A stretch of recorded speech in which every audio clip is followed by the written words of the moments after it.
Você também sonha em conhecer Orlando e visitar os parques da Disney? Então fica nesse vídeo que eu vou te dar todas as dicas para finalmente realizar esse sonho em 2024.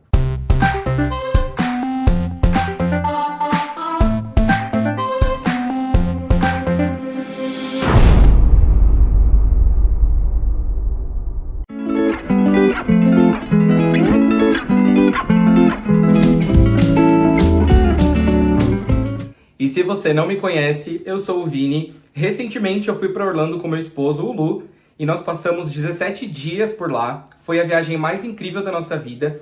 E quando nós retornamos para o Brasil, a primeira coisa que a gente pensou foi repassar tudo que a gente pesquisou ao longo dos anos, principalmente eu, porque esse era o meu sonho de infância.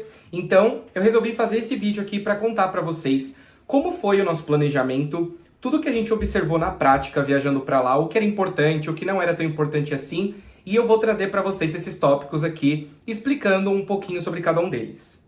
A grande maioria das pessoas, quando pensa em viajar para Orlando, já querem começar o planejamento através de passaporte, visto e etc. Mas, na verdade, o planejamento para Orlando começa antes disso. Então é importante você entender duas coisas quando pensa em viajar para lá. Qual é a sua intenção e a sua limitação. Ou seja, você tem que pensar qual o seu propósito dessa viagem. Você vai para a viagem para lazer, é para curtir só os parques, é para fazer compras, enfim. São várias coisas diferentes que você pode fazer por lá. E em relação à limitação, podem ser limitações financeiras, eu só consigo viajar nas férias escolares dos meus filhos, não consigo viajar em qualquer época do ano. Então, alguns fatores influenciam para que a sua viagem não aconteça em determinadas épocas. Então, entender tudo isso primeiro é muito importante. Mais pra frente, você vai entender o porquê é tão importante ter esses dois fatores bem definidos para sua viagem acontecer perfeitamente. Porque antes de comprar a sua passagem aérea, você precisa definir a época da sua viagem. E viajar para Orlando em épocas diferentes implica em experiências diferentes. Por exemplo, se você viaja para Orlando entre os meses de agosto e outubro, vão ter eventos de Halloween acontecendo. Se você viaja entre novembro e dezembro, tem eventos de Natal, final de ano.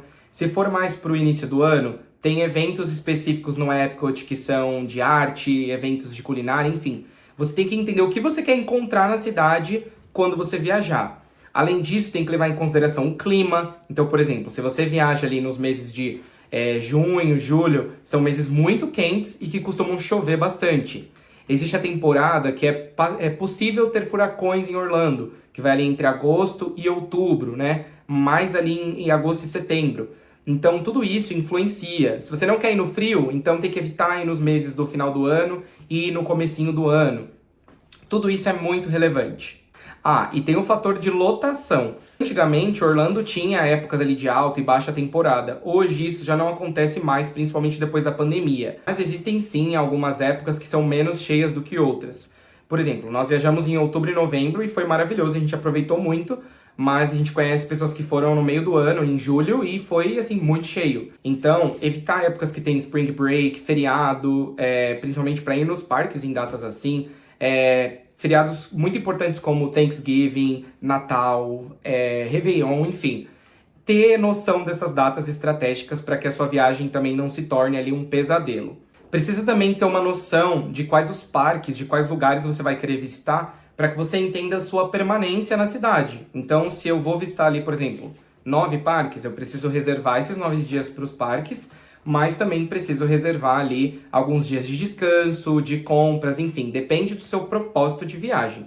E aí sim você vai estar apto para ver as datas da sua passagem aérea e definir os horários para chegar na cidade. A partir do momento que você entender quais são os seus propósitos de viagem e as suas possíveis limitações, aí sim chegou o momento de começar a planejar de fato. E o primeiro passo, de fato, é cuidar da sua documentação. Então, ter um passaporte e vistos válidos para que você possa entrar nos Estados Unidos, já que é obrigatório. E, por favor, gente, não comprem nada da sua viagem antes de ter a documentação resolvida. Porque, muitas vezes, o visto ele pode ser negado. E se você tem um visto negado e já comprou ingresso, passagem aérea, a maioria desses serviços não são reembolsáveis e você acaba perdendo o seu dinheiro. E agora sim, documentação feita, já sei o que eu quero fazer na minha viagem, hora de definir as partes mais interessantes e mais gostosas do plano todo.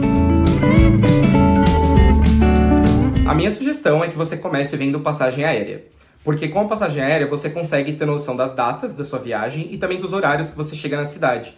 E quando se fala em passagem aérea, você tem que prestar atenção também na companhia aérea que você vai escolher, porque elas trabalham com escalas diferentes, horários diferentes. Nós optamos pela Copa Airlines porque na nossa viagem nós fomos de madrugada, então a gente conseguiu dormir ali no voo. A escala ela foi pela manhã no Panamá, então nós tivemos ali umas 3 horas de escala. E aí sim, depois dessas 3 horas o voo foi para Orlando.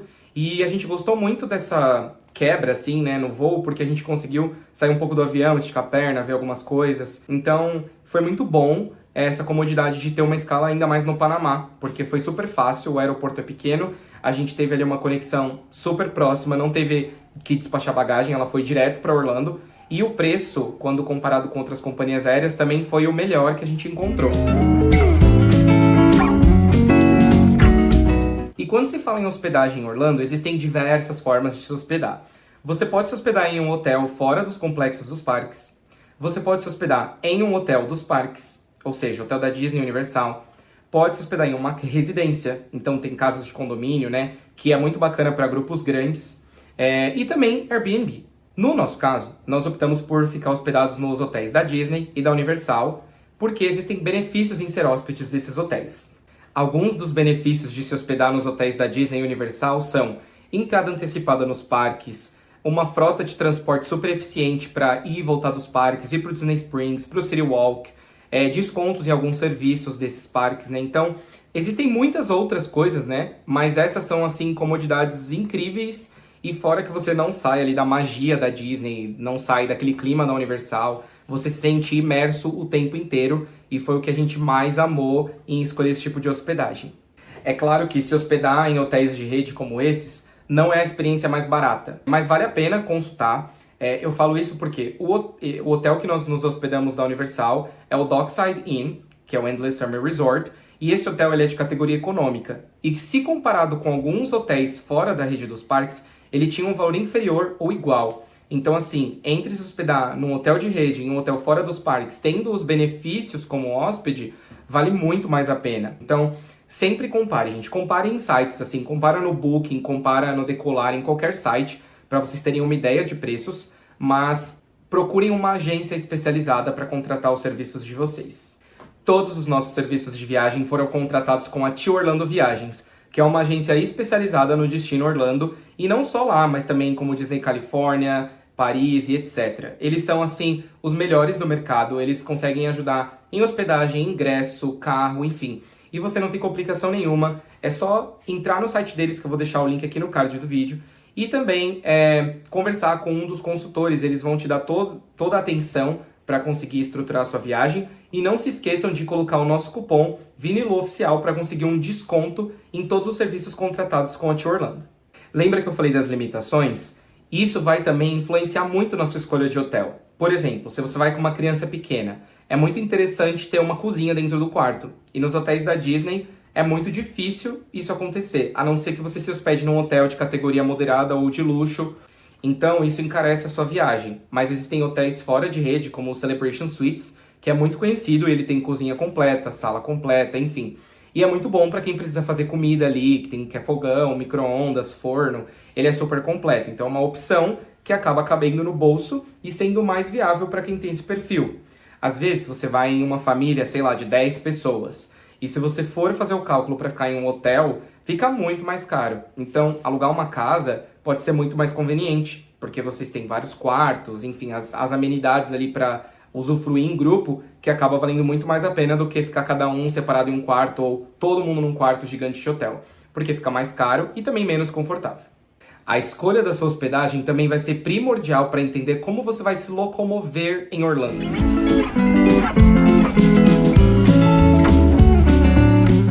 Sem dúvida nenhuma, a gente recomenda que você alugue carro.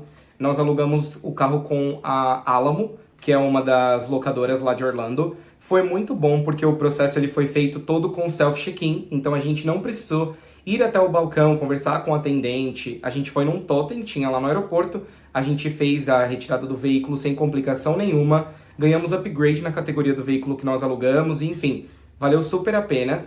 E nós deixamos essa sugestão do carro porque Orlando não é uma cidade feita para se andar a pé ou se andar de transporte público. Vocês vão perceber quando vocês forem que o transporte público lá é muito ruim, ele é muito limitado. Então, andar de carro te dá uma comodidade e você tem liberdade para fazer o que você quiser na hora que você quiser, além de poder levar suas bagagens com mais conforto, enfim, é a melhor forma de se locomover, sem dúvidas. Tendo esses 3 blocos resolvidos, agora sim abre margem para a gente poder falar mais sobre os parques, sobre as atrações que Orlando oferece.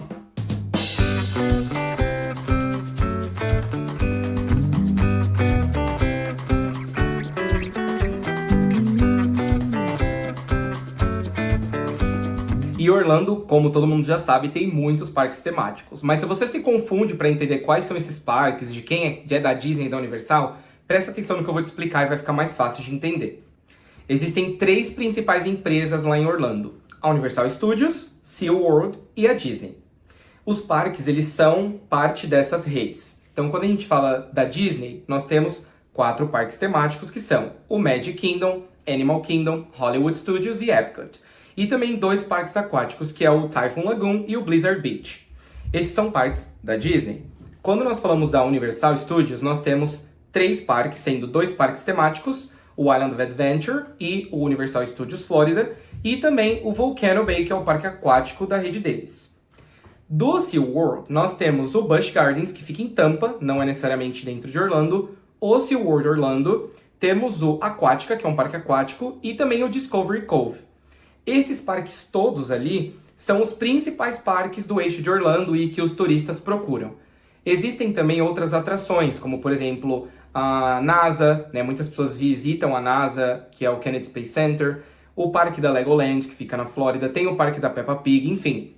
Existem parques secundários ali que também são famosos. No nosso caso, nós compramos o ingresso de 4 dias da Disney e nós compramos o ingresso da Universal de 14 dias, ilimitado. Além dos ingressos da Disney Universal, nós fomos para o SeaWorld, nós compramos o ingresso de 2 dias, que dava direito a mais um dia de brinde. Além dos ingressos regulares dos parques, é muito importante ter em mente que existem eventos pagos à parte em Orlando, dependendo da época do ano.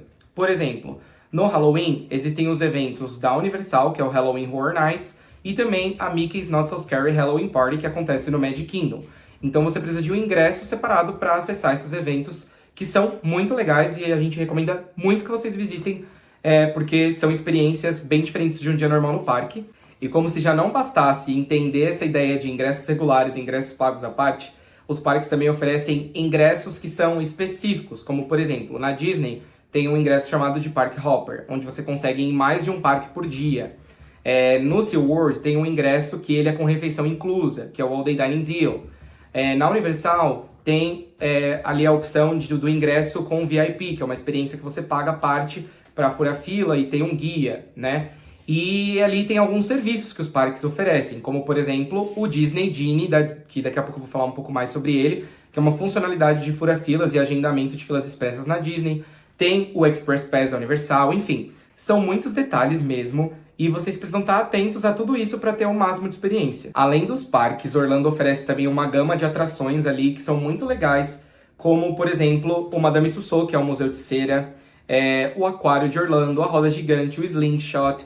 E em Celebration também tem Old Town, que é um mini parque de diversões ali a céu aberto, onde tem algumas atrações, tem Casa do Terror, enfim.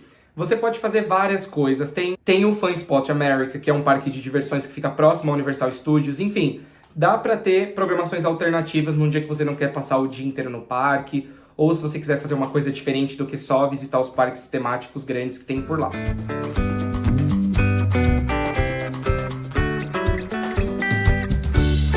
E se você está indo para Orlando em busca de compras, também existe lá uma gama de lugares para você conseguir achar coisas com preços ótimos.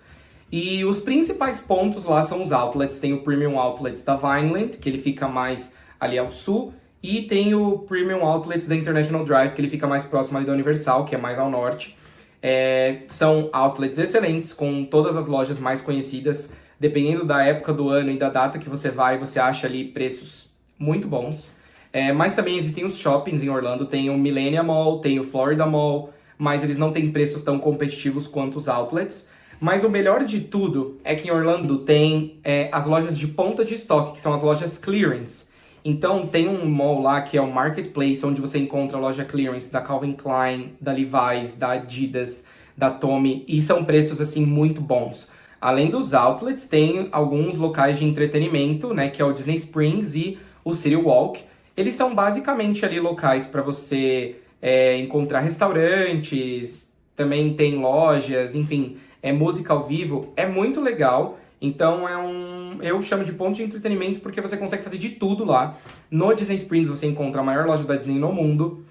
No City Walk tem Cinnabon, que vende o Cinnamon Roll, que é uma delícia. Tem Panda Express, tem lojas enormes da Universal. Então, assim, é muito bacana.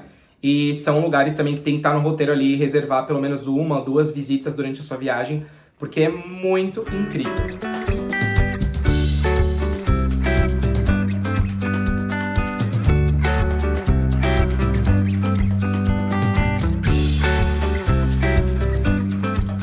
E outro fator crucial quando se fala em viagem é a alimentação. Em Orlando não seria diferente, até porque existem diversas formas de você se alimentar. Pode ser uma alimentação mais econômica, até uma alimentação em restaurante todos os dias. No nosso caso, a gente fez um pouquinho de cada coisa. Nós, inicialmente, fomos ao Walmart, nós compramos muitas coisas lá, principalmente as coisas do nosso café da manhã e snacks pra gente comer ali ao longo do dia. Mas, principalmente nos parques da Disney, nós optamos por comer nos parques, porque tinham muitas comidas que eram bem legais, assim, e que a gente sabia que ia ser gostoso, sabe? Então, a gente almoçava nos parques e à noite a gente jantava no hotel uma comidinha do Walmart lá de micro-ondas. Ao longo do dia a gente levava uns snacks na bolsa também para dar um suporte na fome. No Busch Gardens e no SeaWorld a gente tinha o plano de refeições incluso, então esse ingresso valeu muito a pena porque a gente economizou muito nessa parte. Já na Universal a gente não optou por comer por lá, mas enfim, tudo depende. Você pode se alimentar ali bem baratinho, numa faixa de $20 ao dia se você comer só comida congelada e coisa processada, como, sei lá, $100 por dia se você ficar comendo fora. Para nós ali, se a gente for fazer uma estimativa, dava em torno de $40 por dia em alimentação por pessoa, mas isso pode variar também. E depois disso tudo que eu trouxe aqui para vocês, eu quero reunir algumas dicas finais que fizeram a nossa viagem valer muito a pena. A primeira coisa foi saber falar inglês. Para nós fez uma diferença tremenda, porque as interações com os personagens, com os funcionários, a solução de alguns probleminhas que aconteceram foi muito mais fácil do que se caso a gente não falasse inglês, então a gente teria passado ali algum tipo de perrengue.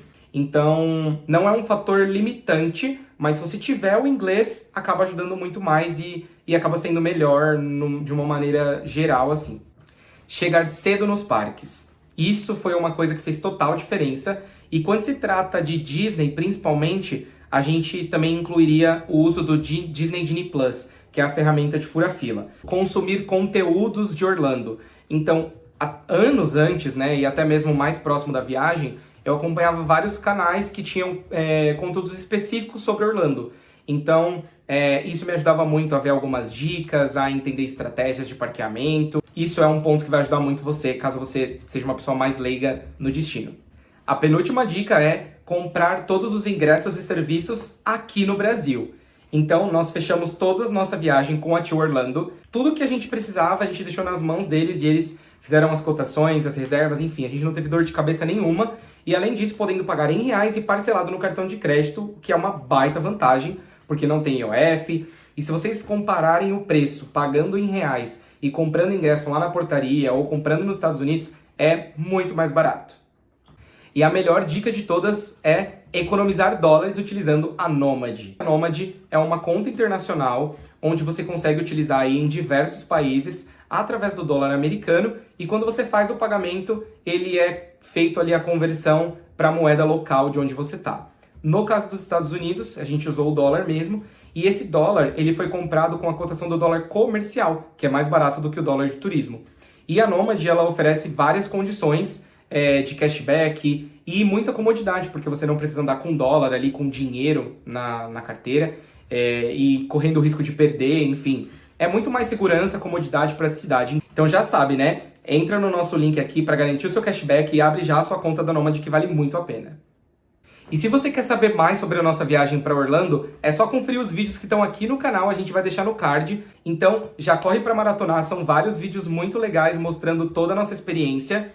E se você gostou desse vídeo de hoje, já sabe o que tem que fazer, né? Deixa o seu like, compartilha esse vídeo com aquela pessoa que quer realizar o sonho de conhecer Orlando e comente bastante pra gente entender quais são as suas impressões, se você também tem dicas diferentes, o que mais que você pode compartilhar aqui pra engajar mais pessoas a conhecer esse destino incrível. Por hoje é só, pessoal. Até o próximo vídeo!